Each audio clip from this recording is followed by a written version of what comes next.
Pronto. Então, vamos começar. Hoje nós vamos começar o último capítulo da quarta sessão, a sessão central do livro de Apocalipse. Essa sessão, né, é a sessão mais importante, sim, bem fundamental, e ele mostra o porquê do mundo perseguir a igreja, por causa da guerra espiritual que existe. Então, as três primeiras sessões mostram como a igreja está pregando o evangelho, o relacionamento da igreja com o mundo perseguindo a igreja pregando o evangelho, testemunhando. Lembrem-se de figuras e símbolos que são apresentados. As duas testemunhas do capítulo 11, o cavalo branco, o cavaleiro do cavalo branco do capítulo 6, né, são figuras dessa pregação, desse testemunho. Bom, precisamos nos lembrar, certo, que o livro de Apocalipse, ele é um livro que ele foi escrito inicialmente, né, sempre lembrando isso, nós precisamos ter isso bem em mente. O livro do Apocalipse foi escrito para os cristãos do primeiro século, isso de forma especial. E tinha que fazer sentido para eles, né? O Apocalipse não foi escrito apenas para a última geração de cristãos antes da vinda de Cristo, não. O Apocalipse foi escrito para a igreja como um todo, desde o primeiro século. E ele foi dirigido principalmente, né, inicialmente, para aqueles irmãos. Então, tinha que falar para eles, assim como fala para nós. Né? Já falamos isso em várias oportunidades, e isso a gente tem que estar sempre com isso em mente. Tinha que fazer sentido para eles, faz sentido para nós. Um livro que tem um propósito. O propósito é mostrar que Cristo governa a história, que haverá perseguição para a igreja, que a igreja precisa testemunhar e que a igreja será vitoriosa porque Cristo já venceu lá na cruz do Calvário, quando ele esmagou a cabeça da serpente, e a sua vitória final será consumada, né, na sua segunda vinda, na destruição do mundo, no juízo final e no estabelecimento do Estado eterno. Né? E, inclusive, tudo isso vai ser visto hoje, nesse capítulo 14. Ok? Pronto. Nós sabemos que o Apocalipse foi escrito num padrão de 7. Certo? São 7 sessões. A primeira sessão vai do capítulo de 1 a 3, e é interessante que essas 7 sessões sempre vão sempre vai falar sobre 7 coisas. Então, sessão de 1 a 3, nós temos as 7 cartas aos 7 anjos das 7 igrejas, que são os 7 candelabros. A sessão 2, de 4 a 7, nós temos os 7 selos. A terceira sessão, do capítulo 8 ao capítulo 11, nós temos as 7 trombetas. E essa quarta sessão aqui, mais especificamente aqui no capítulo 14, nós vamos ver 7 vozes que apregoam as razões da vitória da igreja e as punições destinadas aos que foram marcados com a marca da besta. Sempre lembrando essa questão da besta. Na aula passada, nós vimos a apresentação das duas bestas, a besta que emerge do mar e a besta que emerge da terra. Vimos que a besta que emerge do mar é a estrutura, né, governamental, estrutura política, econômica, jurídica, militar, essa estrutura que persegue a igreja. Então, sempre que uma estrutura governamental persegue a igreja de qualquer forma que seja, é a primeira besta que está atuando.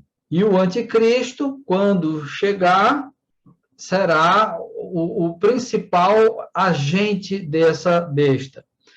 Lembrando, o espírito do anticristo já está presente no mundo desde sempre, né?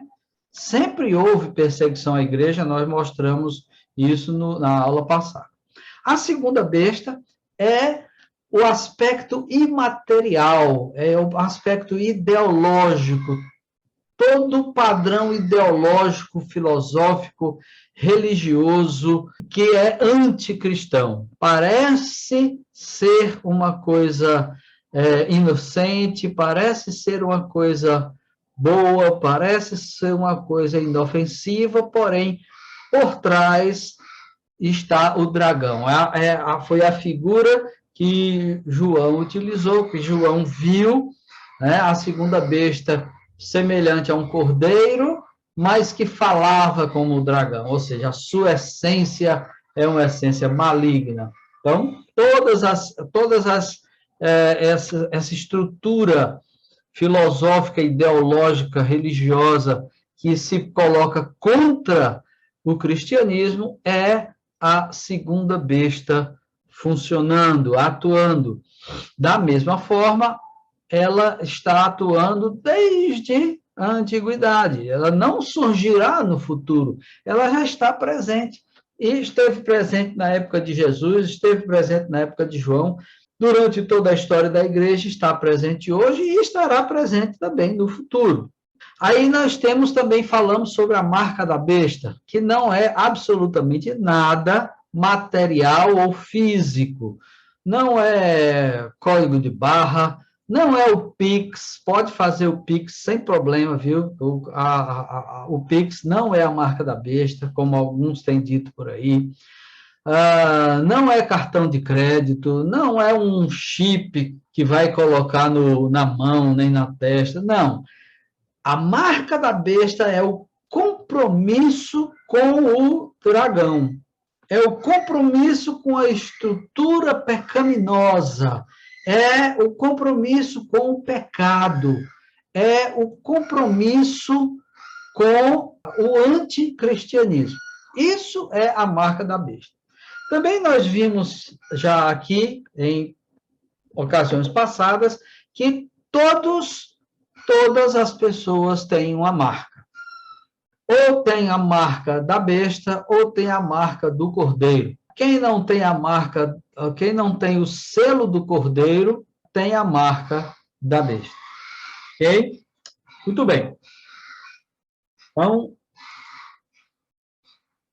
vamos começar a ler o capítulo 14, que ele começa falando dos 144 mil selados, que, obviamente, é a Igreja de Cristo, como nós já vimos lá no capítulo 7. Então, olhei, e diante de mim estava o Cordeiro em pé sobre o monte Sião, e com ele 144 mil que traziam escritos na testa o nome dele e o nome do seu pai. Os 144 mil, apenas o versículo 1, inicialmente.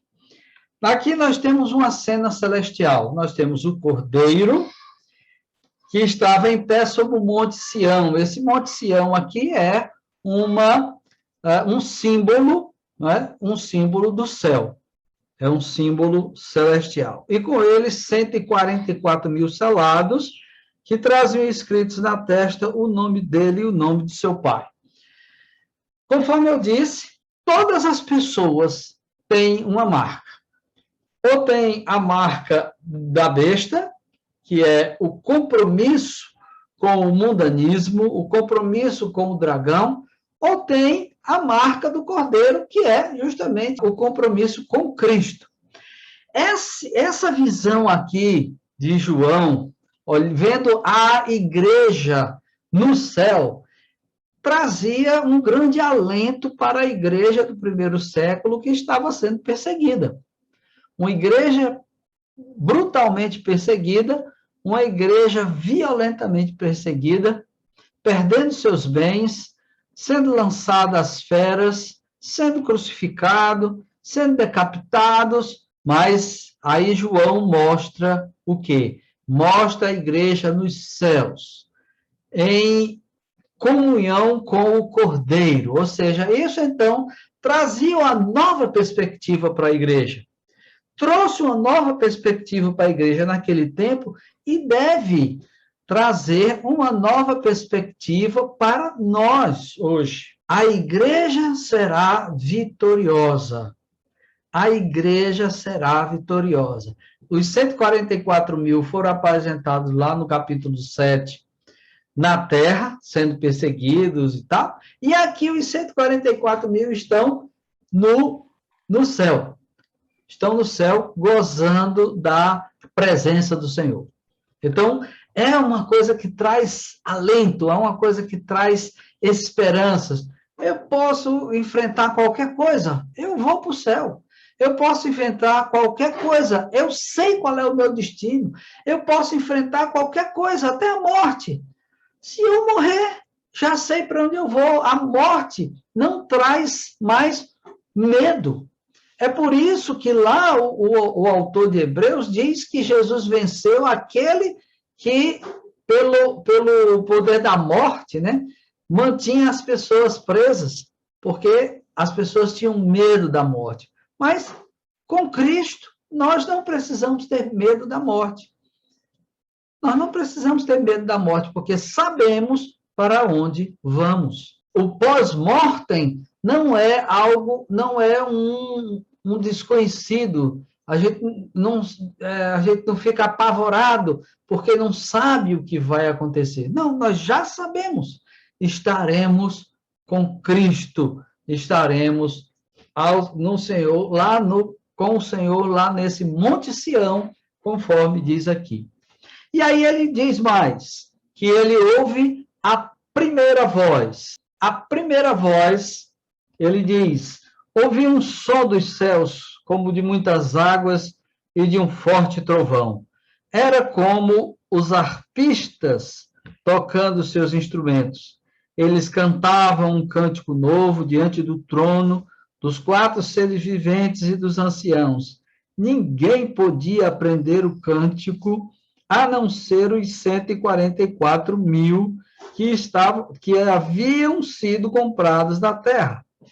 Estes são os que não se contaminaram com mulheres, pois se conservaram castos e seguem o Cordeiro por onde quer que ele vá. Foram comprados dentre os homens e ofertados como primícias a Deus e ao Cordeiro. Mentira nenhuma foi encontrada em suas bocas, são imaculados.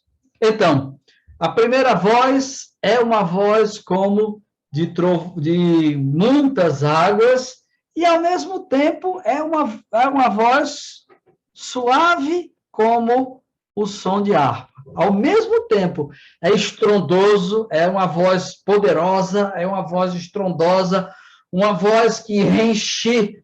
Quem já foi a Foz do Iguaçu tem uma ideia, ou se já foi ao visitar alguma grande catarata, alguma grande cachoeira, sabe como é que é o som daquela cachoeira caindo, daquelas águas caindo, como é um som estrondoso.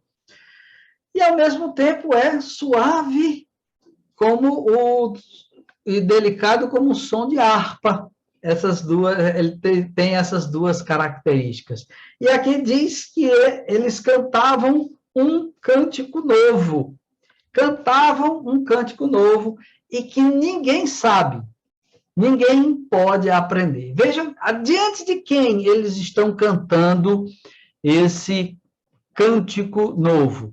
Estão cantando diante do trono, diante dos 4 seres viventes e diante dos 24 anciãos. E ninguém sabia desse cântico a não ser a igreja. Por quê? E ele explica. Porque eles haviam sido comprados. A igreja foi comprada. A igreja foi redimida. Só a igreja experimentou e experimenta o perdão dos pecados. E é exatamente isso que eles estão cantando. Eles estão louvando a Deus e ao Cordeiro, porque eles foram redimidos. Os anjos não sabem esse cântico porque os anjos não conhecem a redenção. Não existe redenção para os anjos. Os anjos que pecaram se tornaram demônios. Não há possibilidade de redenção para anjos. Apenas para os seres humanos. Vejam só que privilégio Deus nos deu.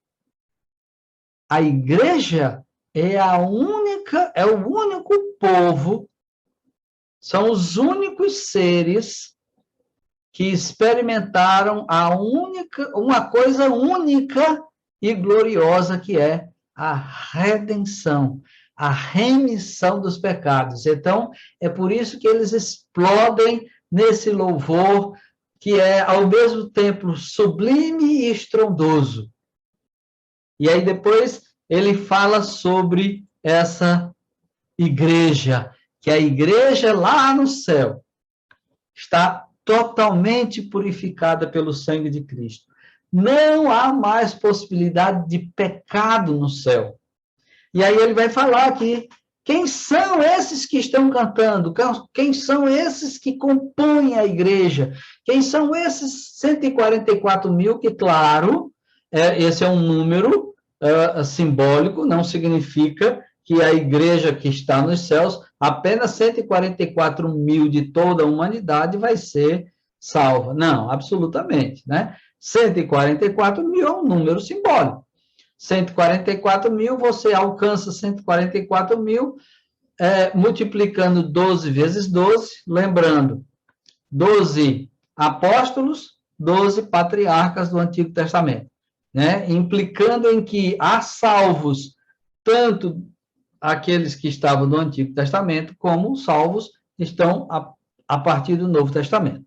Há salvos que são da linhagem de Israel, são judeus que se convertem, e há salvos entre todos os outros povos, certo? 144. Multiplica por 1000, que é 10 vezes 10 vezes 10.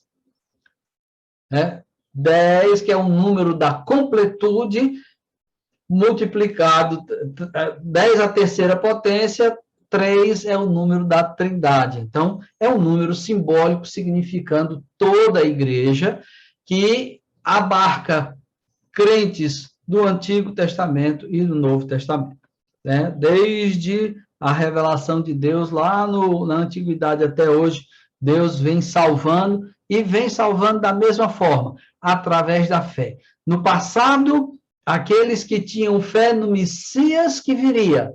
No presente, a fé no Messias que já veio e já consumou a obra da redenção, morrendo na cruz e ali esmagando a cabeça da serpente.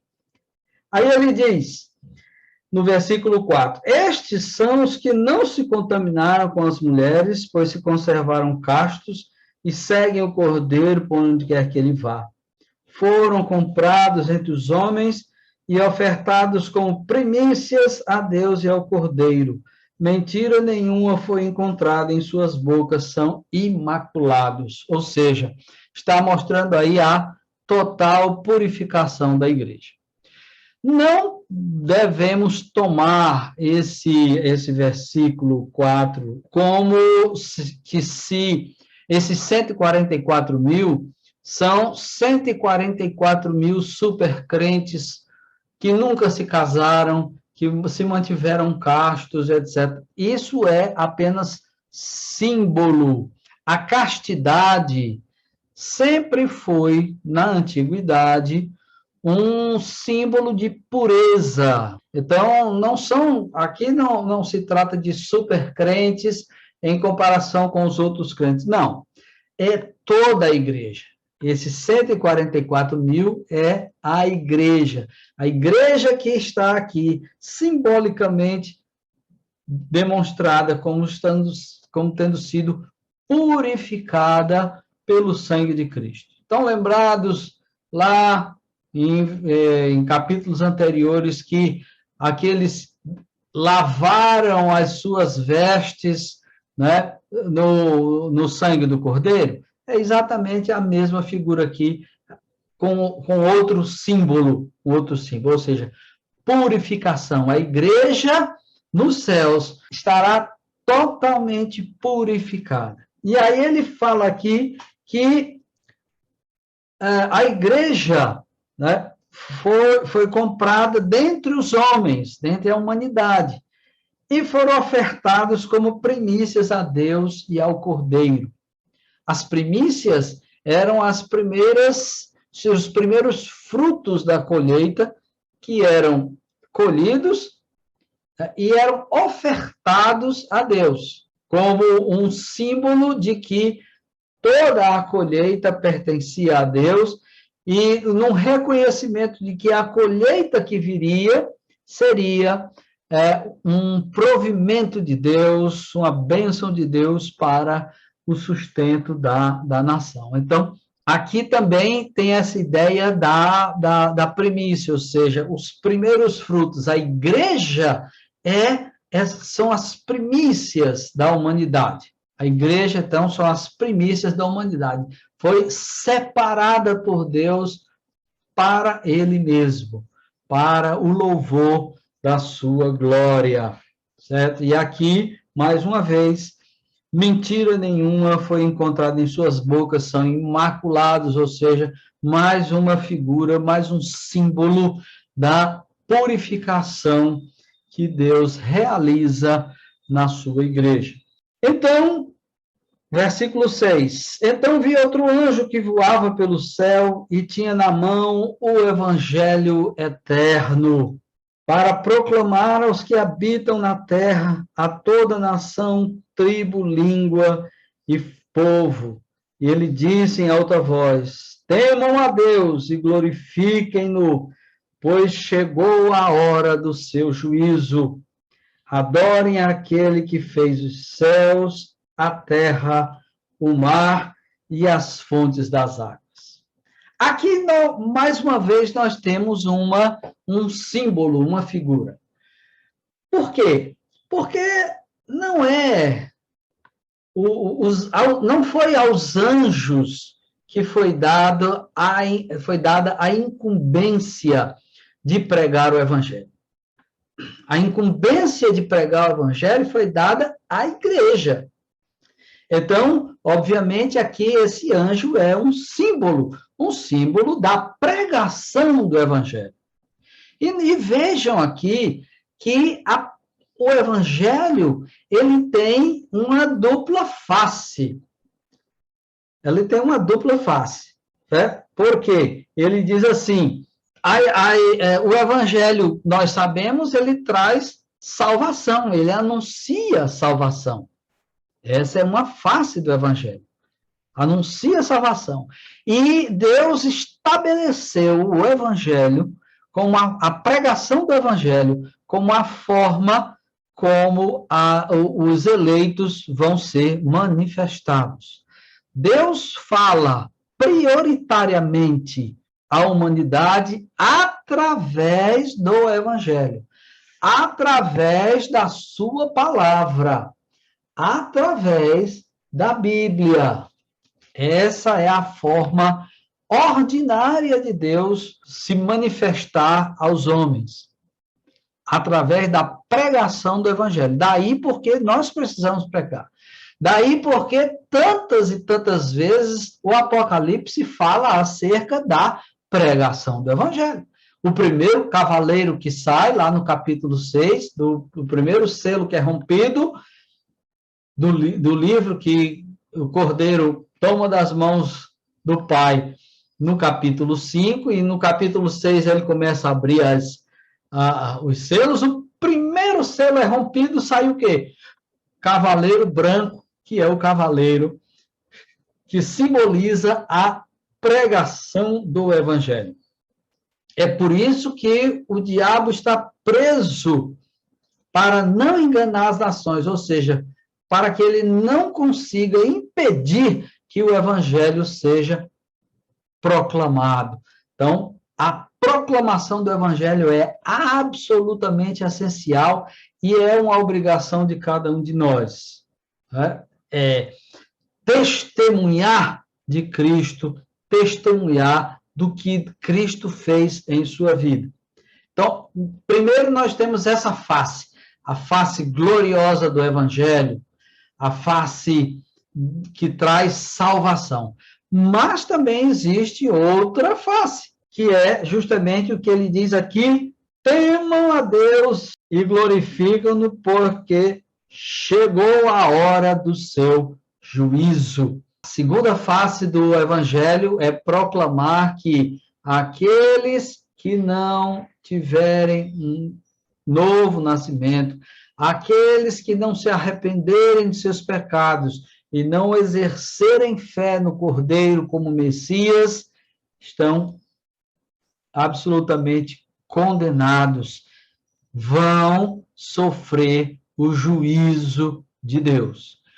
E vão sofrer o juízo de Deus não somente no futuro, mas já agora. Já agora.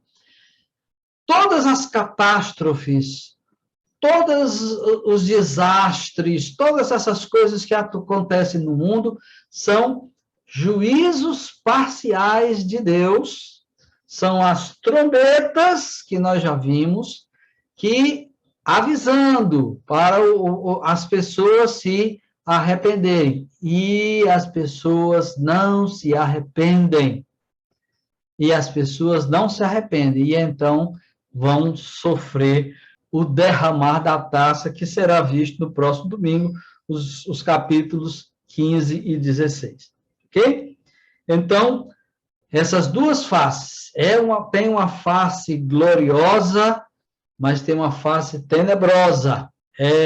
Como foi lembrado por Cláudio na aula passada, ou foi numa aula anterior, não me recordo exatamente, é o cheiro de vida para uns e o cheiro de morte para outros. Porque a única divisão que existe entre a humanidade, entre os homens, entre as pessoas, é aqueles que são salvos e aqueles que não são salvos. E essa divisão, ela perdurará pela eternidade. Todas as outras divisões, rico e pobre, questão de cor da pele, se tem mais melanina ou menos melanina na pele, se é do primeiro mundo ou se é do terceiro mundo, todas essas divisões se acabam na morte, mas a divisão entre salvos e não salvos, ela perdura pela eternidade. A outra voz, a partir do versículo 8, diz: um segundo anjo seguiu dizendo: caiu a grande Babilônia, que fez todas as nações beberem do vinho da fúria da sua prostituição. Caiu a Babilônia. Ó, aqui é a Babilônia caindo, né? Eu botei esse nome da Babilônia caindo para evocar isso. A Babilônia ainda nem foi apresentada, né? E aqui já está dizendo que a Babilônia caiu. Isso aqui é o quê? O que é que significa? É o que é chamado de passado profético. Uma coisa que acontecerá no futuro, tão certo que vai acontecer, que já é proclamado como se já tivesse acontecido. A Babilônia vai cair com certeza. E o que é a Babilônia? Nós ainda não sabemos. Ela ainda será apresentada nos capítulos posteriores, mas ele já adianta, né? Olha, a Babilônia já caiu. Tão certo é a sua queda que ela já é anunciada como tendo caído. No entanto, veja só, nós podemos ter um vislumbre do que significa a Babilônia. Ele diz aqui que a Babilônia fez todas as nações beberem do vinho da fúria da sua prostituição. Então, nós já podemos evocar que essa Babilônia, ela diz respeito à sedução que o diabo promove através dos prazeres. Prazeres de de toda forma, de toda natureza. Os prazeres que embotam o espírito das pessoas e que, na busca pelo prazer, elas acabam rejeitando a Cristo, rejeitando a mensagem do Evangelho. Porque se existe uma coisa que o Evangelho se coloca contra, é contra determinados tipos de prazeres. Prazeres pecaminosos são condenados. Um deles é a prostituição, por exemplo.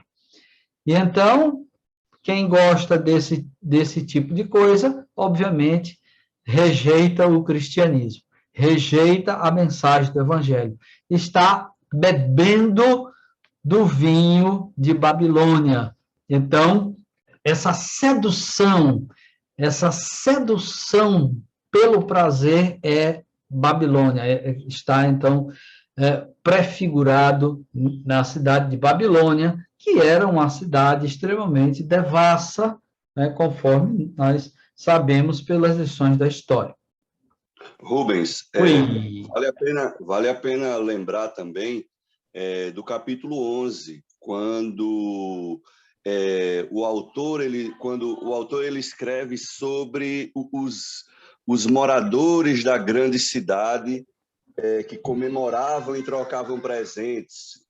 Então, assim, simbolizando, até os comentaristas falam, quem eram as grandes cidades? Egito e Babilônia. Então, os representantes de quem queria fazer a sua morada na terra, os representantes da grande cidade, que contrastavam com os moradores da cidade santa. Isso aí está lá no capítulo 11, eu acho que é importante tomar nota.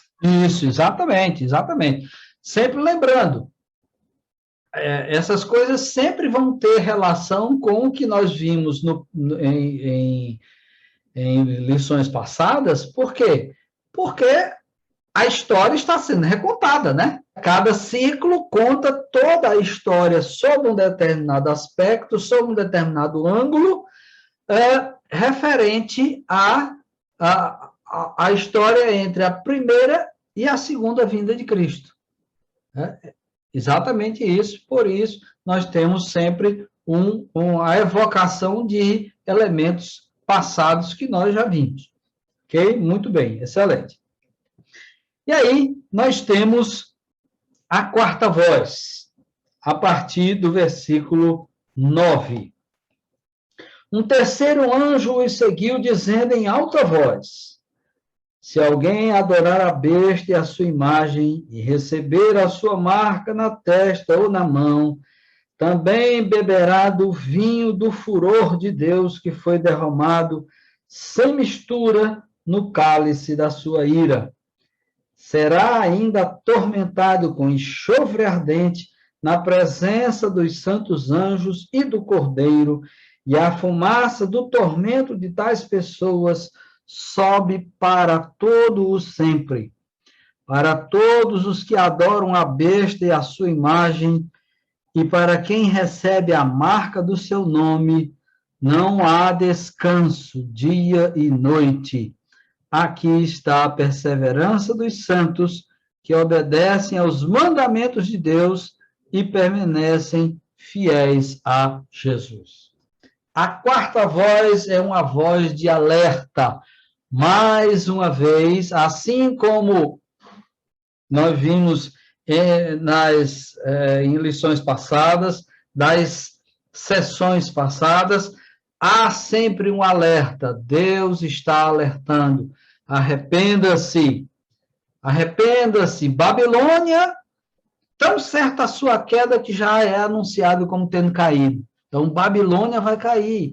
Esses prazeres todos aos quais você se entrega serão eliminados. Se alguém adorar a besta e a sua imagem e receber a sua marca na testa da mão, também beberá do vinho do furor de Deus. Ou seja, está dizendo, arrependam-se. Se vocês tiverem compromisso com esse mundo, com essas estruturas pecaminosas, com essas estruturas diabólicas, vocês padecerão o castigo eterno. Aqui nós temos claramente nesse trecho mostrando que uma doutrina muito simpática, eu tenho até que admitir, uma doutrina simpática que diz, que fala do aniquilamento dos ímpios. Não, os ímpios não vão sofrer, não. Deus, assim, é muita injustiça de Deus, é muita crueldade, Deus é amor e tal, não sei o quê. Não, os ímpios simplesmente vão sumir. Morreu, pronto, acabou-se. Essa é a punição deles. Mas não é isso que a Bíblia fala. Esse é o problema. A Bíblia fala de um tormento com enxofre na presença dos santos anjos do Cordeiro, e a fumaça do tormento das pessoas sobe para todo o sempre. Então, não existe essa conversa de aniquilamento, de aniquilação dos ímpios. Não, os ímpios vão sofrer, é o que está escrito aqui, é o que está dito. Outra coisa, também não existe essa questão de dizer que não, vai ser assim, passa um período aqui no purgatório e depois que purgar os pecados, limpar os pecados, vai para o céu. Não é isso que está explicitado na Bíblia. Não é isso que está explicitado na palavra. Também não é, como dizem alguns, que não, é assim, de acordo com o nível de pecado, a pessoa, então, passa uma temporada no inferno e depois que purgar os pecados, ele vai para o céu. Também não é dito que é isso aqui, porque ele diz que é para todo o sempre. E mais, todos os que adoram a besta, a sua imagem, e para quem recebe a marca do seu nome, não há descanso dia e noite. Vai ser um tormento contínuo. Como será isso? Qual a intensidade? Nós não sabemos, mas sabemos que Deus é justo e vai, obviamente, punir os pecados exatamente de acordo com o que eles merecem ser punidos. Isso aí nós temos absoluta certeza, né? Nós temos absoluta certeza sobre isso. E aí, ao contrário, ele faz um contraste, que os santos, aqueles que perseveram em obedecer os mandamentos de Deus, que indica o Antigo Testamento, e permanecem fiéis a Jesus, indicando o Novo Testamento, ou seja, pessoas salvas tanto na dispensação do Antigo Testamento quanto na dispensação do Novo Testamento, a igreja como um todo, a igreja desde a antiguidade até a volta de Jesus, esses estarão preservados ao lado de Jesus, lembrando o início do capítulo lá, que está lá no Monte de Sião, ok? Rubens? Sim? Também já faz lembrar aqui que todas essas doutrinas que dizem que haverá um perdão geral, né? Que isso. É o universalismo. Os universalistas. Ou você vai sofrer um pouquinho e aí você não vai para a recuperação, não é reprovado. Ou então não haverá sofrimento para os ímpios, eles serão aniquilados. Todos eles são obra da segunda besta. Exatamente, a segunda besta. Do mundo, né? Exatamente. São doutrinas geradas pela segunda besta. E a igreja não está imune. Se não vigiar, ela abraça, né? Exatamente. Como tem muita gente que tem abraçado, né? Esse tipo de coisa. Porque parece ser tão, né? Parece ser tão piedoso você não desejar que os ímpios sofram. É tão piedoso. Mas é o que a palavra diz. Não é questão de eu querer ou deixar de querer. É dizer o que a Bíblia diz. O que a Bíblia deixa absolutamente patente. E interessante é que se usa a própria Bíblia, né? Deus é amor, ele não pode fazer isso com todo mundo. Só que Deus é amor e justiça. Exatamente. Então, as duas coisas estão unidas. Então, veja, usa-se a Bíblia para fazer uma doutrina falsa, só que a interpretação é distorcida, né?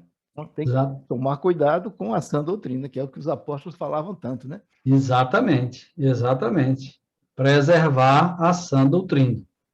E aí nós temos uma nova voz, certo? A quinta voz que diz assim: então ouvi uma voz dos céus dizendo: escreva, felizes os mortos que morrem no Senhor de agora em diante. Diz o Espírito, sim, eles descansarão das suas fadigas, pois as suas obras os seguirão. Vejam que contraste. Primeiro, a quarta voz fala do tormento dos ímpios. Haverá tormento para os ímpios. E para a igreja, descanso e gozo eterno. Bem-aventurados os mortos que morrem no Senhor de agora em diante. E, sim, eles descansarão das suas fadigas, pois as suas obras os seguirão. Então, vejam, não somente teremos descanso e gozo eterno, como haverá também galardão para aqueles que tiveram compromisso com Jesus. Aqueles que foram selados na testa com o selo do Cordeiro, que ele falou aqui nessa passagem. Então, ele está sempre fazendo esse confronto entre a igreja, a situação final da igreja e a situação final dos ímpios. Os ímpios, agora, nesse mundo, perseguem a igreja, têm poder, estão sob o comando da besta. No entanto, o que é que isso significa em relação à eternidade? O que é que isso significa em relação à eternidade? Nós vamos passar uma eternidade de bem-aventurança ao lado de Cristo. E mais, as suas obras os seguirão, ou seja, haverá galardão. Aquilo que nós fizemos em prol do reino de Deus está sendo contabilizado, está sendo contado. Essas obras nos seguirão para galardão. Então, vejam que, de um lado, ele mostra, mais uma vez, lembrando lá, aquele anjo que sai proclamando pelo mundo o evangelho, mostra que existe uma face gloriosa e uma face tenebrosa. Ele mostra a face tenebrosa, que é a condenação dos ímpios, e ele agora mostra a face gloriosa para a igreja, que é descanso e gozo eterno e galardão. Isso, meus irmãos, para quem estava passando por uma perseguição, era algo que trazia, né, um alento enorme. Imagine você quando você está numa situação assim de angústia e você recebe uma boa notícia. Parece que você recebe um jato de refrescância, aquilo é tirado um peso do seu coração.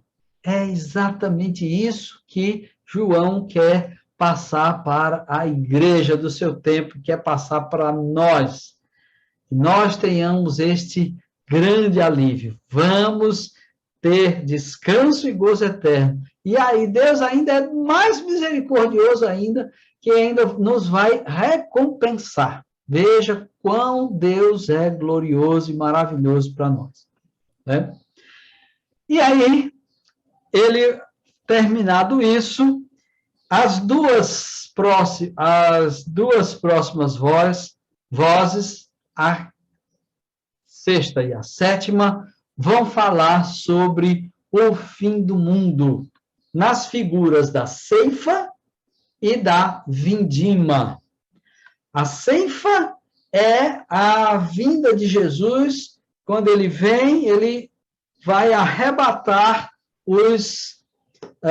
a sua igreja para um encontro com o Senhor nos ares. Agora, antes de qualquer coisa, deixa eu dizer, esse arrebatamento aqui não tem absolutamente nada a ver com esse arrebatamento popular que é falado por aí, dos livros ou dos filmes deixados para trás, dos livros aí de Tim LaHaye, que tem uma visão dispensacionalista, um arrebatamento secreto, e não tem nada a ver com isso.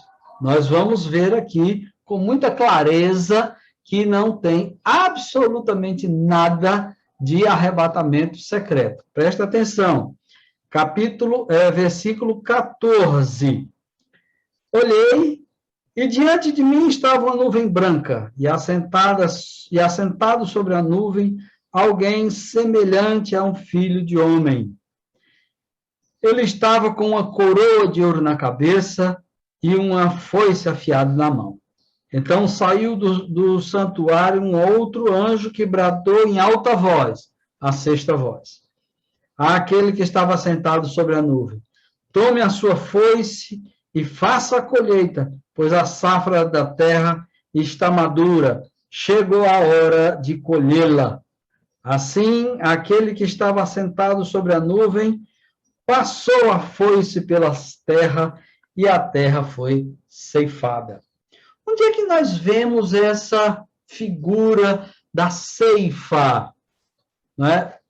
Onde é que nós vemos essa figura da ceifa? Lá em Mateus, capítulo 13, ele fala sobre a ceifa, que é justamente da parábola do semeador, certo? E então, ele diz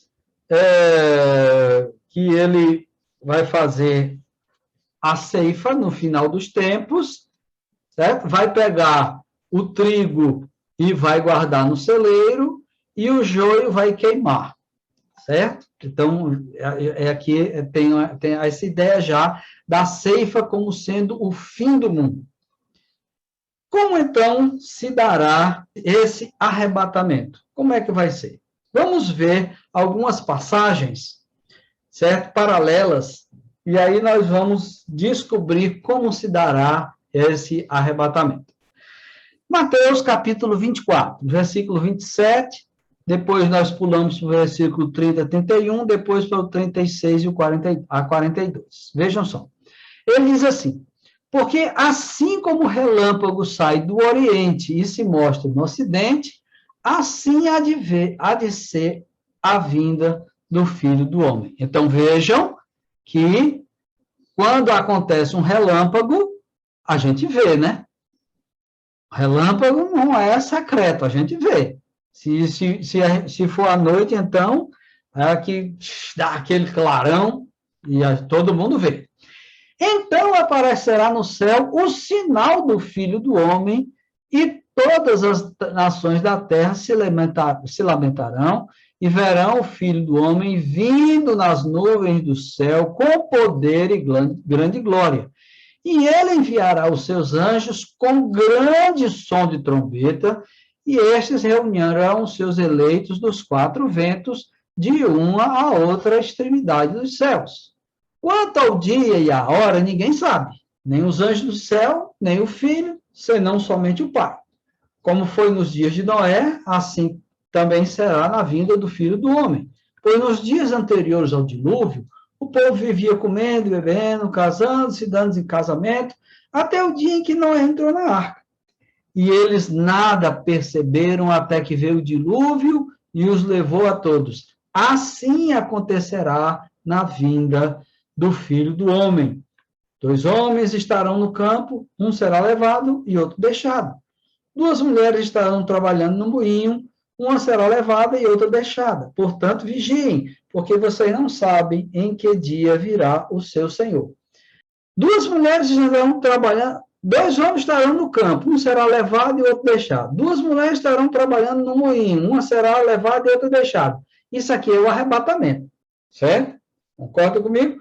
Mas O arrebatamento ocorre antes ou depois da vinda de Cristo?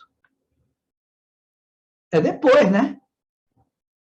Versículo 24, 27, fala de relâmpago. Capítulo 30 e 31 fala de aparecer sinal no céu, todas as nações levantarão, os anjos saem com grande trombeta e tal. Não tem absolutamente nada que lembre alguma coisa secreta, que ninguém vê, que ninguém sabe. Eu estou aqui no quarto, saio, aí procuro minha mulher, ela não está, cadê? Não sei, não vi. Não. Aqui está dizendo que o arrebatamento se dará depois do sinal que aparece no céu, das trombetas, da grande voz. Não é isso? Então, eu não sei por que o pessoal, né, dispensacionalista faz uma inversão aí, coloca um arrebatamento secreto que ninguém vê, ninguém sabe, ninguém viu, antes da vinda de Cristo visível. Não. O texto está dizendo que todo mundo vai ver, inclusive diz que todas as nações se lamentarão e verão o Filho do Homem vindo nas nuvens do céu com poder e grande glória, e só depois é que acontece o arrebatamento. Está claro aqui no texto de Mateus, né? Não sei quantos de vocês já tinham parado para ver esse negócio. 1 Tessalonicenses diz também a mesma coisa. 1 Tessalonicenses, do versículo 15 ao 17, diz assim: dizemos a vocês pela palavra do Senhor que nós, os que estivermos vivos, os que ficarmos até a vinda do Senhor, certamente não precederemos os que dormem. Então, o que é que nós temos?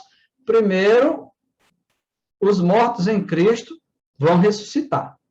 E depois é que vai ter arrebatamento. Mas como é que o pessoal ressuscita? Veja só. Dada a ordem, com a voz do arcanjo ressoar da trombeta de Deus. Então, vejam que não tem absolutamente nada de secreto aí, né? Vem uma voz poderosíssima do arcanjo, vem a trombeta ressoando, aí o próprio Senhor descerá dos céus. Quando Cristo estiver descendo dos céus, ainda nos ares, os mortos em Cristo ressuscitarão primeiro.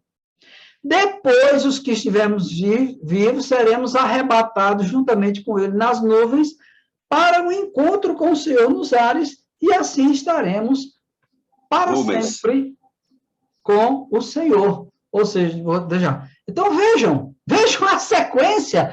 Arrebatamento é depois que todo mundo está vendo Jesus nos céus. Não tem absolutamente nada de volta secreta, porque, dada a palavra de ordem, com a voz do arcanjo, ressoada a trombeta de Deus, não tem absolutamente nada de volta secreta. Está muito claro no texto. Diga, Elias. Nem esse arrebatamento, esse último texto que você citou, você acabou de citar, que fala de um arrebatamento, essa palavra, ela, na verdade, a tradução correta é a parúzia. Que eu vou falar sobre isso. Pronto. Eu vou falar sobre isso. É completamente diferente. Eu vou falar sobre isso.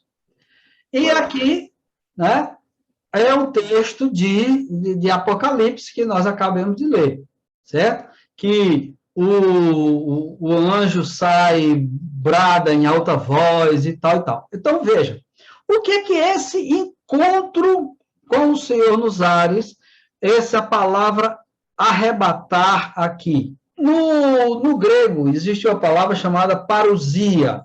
É um termo administrativo, certo? É um termo administrativo, que significa dizer qual é o contexto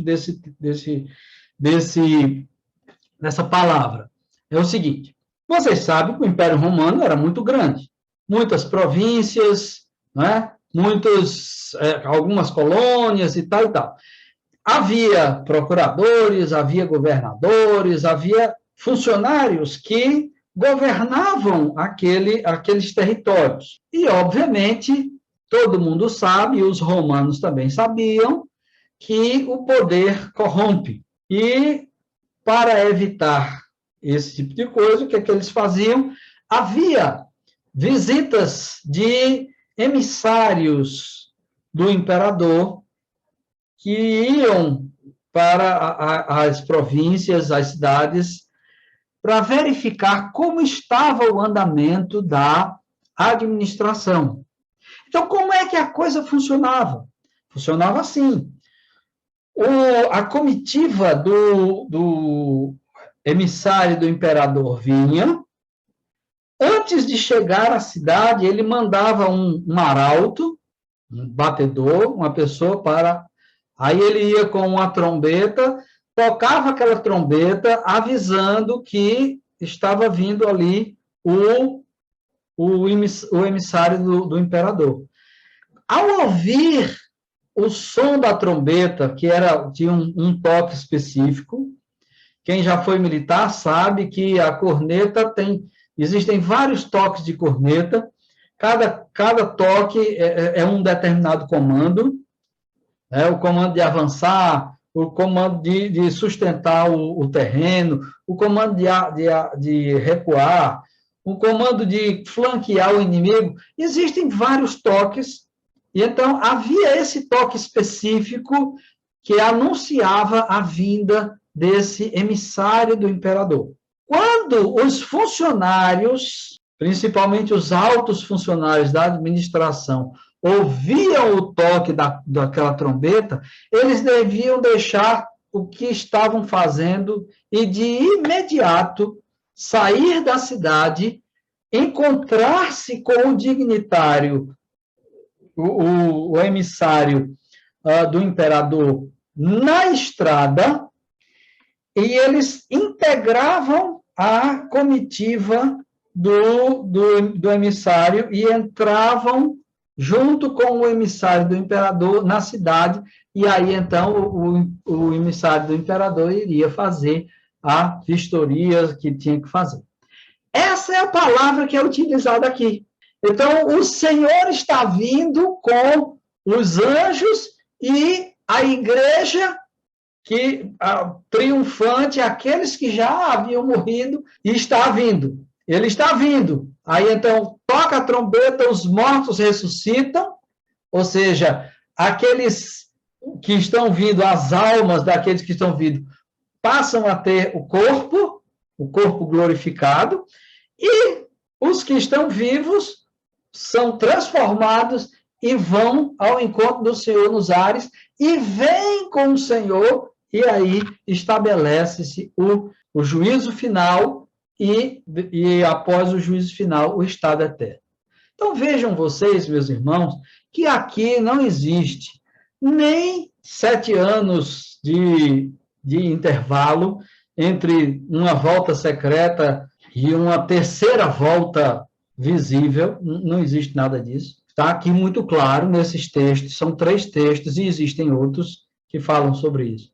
Não existe também intervalo para um reino de 1000 anos, também não está aqui, não tem nos textos, não tem nenhum outro texto, a não ser no capítulo 20, que aí nós vamos ver o que é que isso significa. Então, vejam vocês como se dará. Vai haver os sinais, Jesus vai aparecer, todos vão ver, e então é que ocorre essa transformação, o arrebatamento, que é o encontro com o Senhor e a vinda para estabelecer o juízo final e o estado eterno, ok? Então, vejam que aqui ele já fala sobre, mais uma vez, pela 4ª vez, ele está falando sobre o juízo final e destruição do mundo. Haja mundo para ser destruído, né? Se a gente for fazer uma leitura linear e literal de Apocalipse. A melhor leitura é essa que nós estamos apresentando, que é essa leitura cíclica. Vejam vocês como sempre as coisas estão voltando. E ele está sempre, agora, dilatando o seu escopo, né? Muito bem. E aí, a sétima voz, que é a punição dos ímpios, que ele fala aqui a partir do versículo 17. Outro anjo saiu do santuário dos céus, trazendo também uma foice afiada. E ainda outro anjo, que tem autoridade sobre o fogo, saiu do altar e bradou em alta voz. Sétima voz. Àquele que tinha a foice afiada: tome a sua foice afiada e ajunte os cachos de uva da videira na terra, porque as suas uvas estão maduras. O anjo passou a foice pela terra, ajuntou as uvas e as lançou no grande lagar da ira de Deus. Elas foram pisadas no lagar fora da cidade, e correu sangue do lagar, chegando ao nível dos freios dos cavalos, numa distância de cerca de 300 quilômetros. Então, a vindima é a figura da punição eterna dos ímpios. Se a ceifa é o chamamento da igreja para estar com o Senhor, a vindima é a punição dos perdidos. Essa figura do lagar, aqui nós estamos vendo, né, como é que era feito. Hoje não se usa mais, só quando é vinho artesanal é que ainda se usa esse tipo de esmagamento de uvas, mas antigamente era assim, botava o lagar, é um tanque, né? É um tanque, se coloca as uvas e o pessoal fica pisando nas uvas, esmagando a uva, e aí tem o sumo da uva corre para os tonéis, né, que são colocados num determinado lugar. Então, vejam aí, ele, como a uva tinta, né, ela tem essa cor vermelha, o seu sumo tem essa cor vermelha, lembra sangue, então, o autor faz essa imagem do lagar, das uvas sendo pisadas, e ao invés de correr sangue, de correr o sumo da uva, corre sangue. Isso aqui é mostrando justamente a punição eterna dos ímpios. Mais uma vez, ele fazendo a distinção entre aqueles que têm o selo do Cordeiro e aqueles que têm a marca da besta. Aqueles que têm a marca da besta, aqueles que estão comprometidos com o mundo e com os seus pecados, vão sofrer esse esmagamento. Em outras ocasiões, ele usa outras figuras. Ele usa a figura de as estrelas caindo do céu, o sol escurecendo e tal, e nós vamos ver com muita clareza outros tipos de figuras, de imagens, de símbolos sobre a punição eterna no próximo domingo, quando nós virmos os capítulos 15 e 16, na punição eterna dos ímpios. E aí ele diz, certo, que o sangue corre na altura do freio dos cavalos. Imagine aí um cavalo, o freio do cavalo, aí pela boca do cavalo, deve ter o quê? 1,20 m, vamos colocar, né? 1,20 m, 1,30 m. Na altura de 1,30 m, 300 quilômetros. Aqui eu estou mostrando para vocês esse mapa, que mostra mais ou menos aí 300 quilômetros. A distância, veja só. Passa de Caicó, entra um pouquinho na Paraíba, quase chega em Apodi, passa de Mossoró, né? E se for por aqui, ó, passa de Areia Branca, já entra no Ceará. É como se fosse esse 1,20 m de sangue, né? Até nesse raio aqui. Obviamente, se vocês fizerem a circunferência, a coisa vai ser ainda mais dramática. Então, a ideia que ele quer passar aqui é essa ideia do impacto, essa quantidade de sangue toda. Quantas pessoas precisariam para fornecer sangue suficiente para criar uma imagem dessa? Lembrando que o corpo humano tem, em média, de 8 litros de sangue. Uma pessoa adulta tem, em média, 8 litros de sangue. Então, é muita gente, né? Então, é isso que ele quer dizer, que ele quer mostrar, é que haverá punição para os ímpios.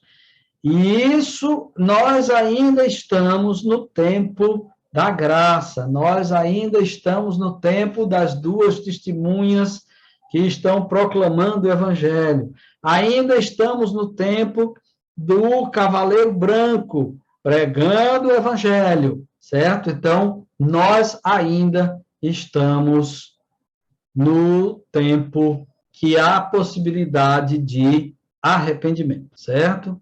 Então, que Deus nos abençoe. Na próxima aula, nós vamos ver os capítulos 15 e 16, que é talvez a menor seção, né?